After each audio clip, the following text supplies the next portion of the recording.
Hi all, నమస్తే. మీకు కనిపిస్తున్న ఈ ఆలయం ఎక్కడ అనుకుంటున్నారా? ఎక్కడో కాదండి, మన మచిలీపట్నం దగ్గర ఉన్న పెడన పైడమ్మ తల్లి వారి ఆలయం. పెడన పైడమ్మ తల్లికి ఇప్పుడు 11 రోజులు అత్యంత వైభవంగా ఉత్సవాలు జరుగుతాయి. 11 రోజుల ఉత్సవాలు భాగంగా ఈరోజు 9వ రోజు.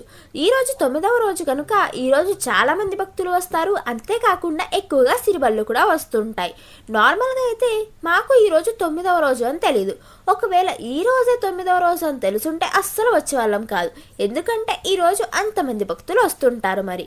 అండ్ మీరు కనుక ఇందాక గమనించినట్లయితే అమ్మవారి ఆలయం వెనుక భాగంలో మీకు ఒక చెరువు కనిపించింది. ఆ చెరువులోనే అమ్మవారు వెలిశారు అని ఇక్కడ స్థానికులు చెప్తూ ఉంటారు. అందుకనే ఆ చెరువుకి ఎదురుగానే ఒకవైపు అమ్మవారి ఆలయం, మరొక వైపు పోతురాజస్వామి ఆలయం కూడా ఉంటుంది. ఇంకా మనం జాతరలోకి వెళ్ళిపోయినట్లయితే చూసారా, ఇప్పుడైతే టైం 5:30 అలా ఉంటుంది. ఇప్పటికీ ఇంతమంది భక్తులు ఉన్నారంటే ఇంకా లైట్స్ ఆన్ చేశాక ఎంతమంది భక్తులు వచ్చేస్తారో మీ ఊహకే వదిలేస్తున్నాను. అండ్ ఇవాళ ఇంత పోలీస్ బందోబస్తు ఎందుకు ఉందంటే చెప్పాను కదా, ఇవాళ ఆల్రెడీ 9వ రోజు ఎక్కువగా సిరిబళ్ళు వస్తుంటాయని. అందుకనే అంతగా పోలీస్ బందోబస్తు ఉంది. ఎక్కడైతే చాలా మంది జనాలు ఉన్నారు. అసలు ఈ షాప్స్ కానీ జనాలు కానీ చాలా బాగున్నాయి. జాతర అంతా అయితే అసలు ఫుల్ ధూమ్ధామ్ ఉంది. అలా జాతర అంతా తిరుగుతుండగా సడన్గా నాకు ఒక థాట్ వచ్చింది.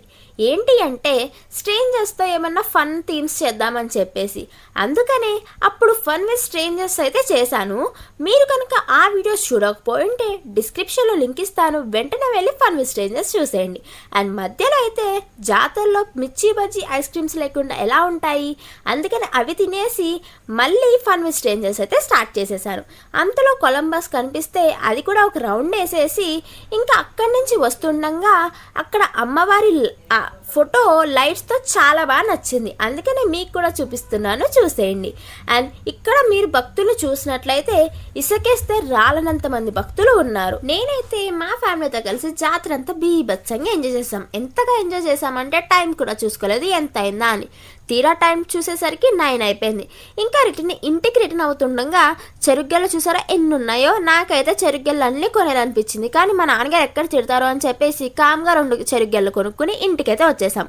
మరి ఇవాళకైతే ఇవి కవర్లు, మరిన్ని కవర్లతో మరో వీడియోలో కలుసుకుందాం. అంతవరకు బాయ్ గైస్.